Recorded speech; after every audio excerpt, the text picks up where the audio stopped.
Well, I'm working hard to clean up some old projects that have been on the back burner for years here. And behind me here, you'll see the yellow 430 with the Onan NB and the red 430 with the Onan NB. Has an 812 hood, but it's really a 430. And they've been sitting out here on my driveway for, I don't know, 2 to 3 years, and I haven't touched them. And the last video we did, we built the crank trigger ignition with the GM HEI module, and I was having a lot of problems with that system where you get to about 2600 RPM and it starts to crap out on the spark. So what I did is I did a little more research, and my research is from a guy named Brian Miller's website, gardentractorpullingtips.com, under ignitions. And I bought a Chrysler ignition unit. I'm going to try to put that on instead of the GM one. And it has no advance in the timing or anything like that, so it should just be a static timing all the time, which is good, just like points would be. There's no advance. And so let's get looking at it. So the first thing we got to do is pump up these tires. I'm going to do the red one. The red one here is the one that I put the rack and pinion steering in, if you remember that. And so let's pump up the tires and see if we can move this thing and put it over there where that blue sled is. So that's the first step. Okay, update. These tires are not going to pump up. Look. They're so shot I can put my finger through it. Look at that. Oh yeah. Yeah, that will hold air real good. For sure. So, alright, plan B. Work on tractor in place.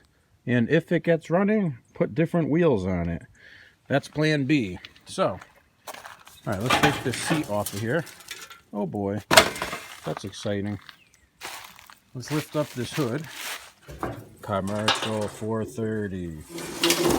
Oh, isn't that nice? I love this tractor. This is a sexy one. Let's see. Alright, so we got our hood in place. And still turns over and everything. We don't have any issues there. Alright, boys, so here's what we're going to do.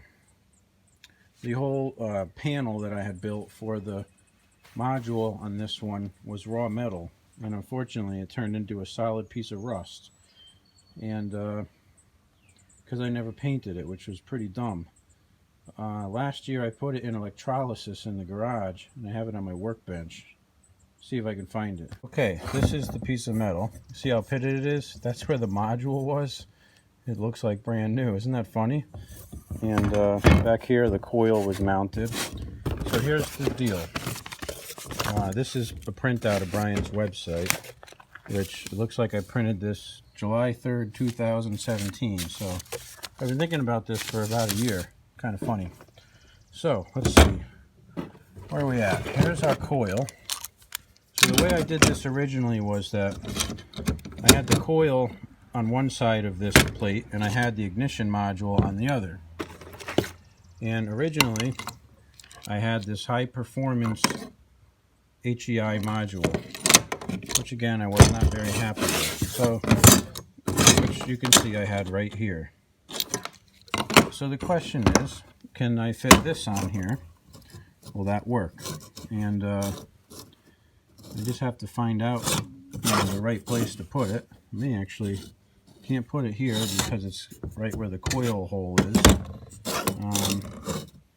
I could go like up here. I'm just going to share a bolt up here for my mounting hardware. If that is actually possible to do, that's the right way to do it. And let's see, other parts that I had here. This was my bracket that goes on the engine to mount the crank trigger. This was my actual crank trigger, which is from a F-150. And this is my pigtail connector that connects to it. And now these red wires will go onto here. And this was my ignition module here, which was a standard automotive here, LX101T. That's this Chrysler module. And we also need a ballast resistor in the equation, which you've seen me use this on the 450 and the 817 with the Onan, putting the GM coil in that. Same exact part. It's from a 57 Chevy, I believe. And if I remember right, the part number is called RU4. Here we go. And this kind of like drops the voltage down a little bit before it hits the coil. So again, I got this standard motor parts. You can get that at almost any real auto parts store. And then we have these little connectors here, male and female connectors. These are really like a two-piece equation here. And again, Brian had this all in the article. But you see this side of the connector will fit on these pins here like perfect. What is supposed to be is that you plug these two together to make a connection. Hence, you know, why they call them snap connects. But we only have to use this side.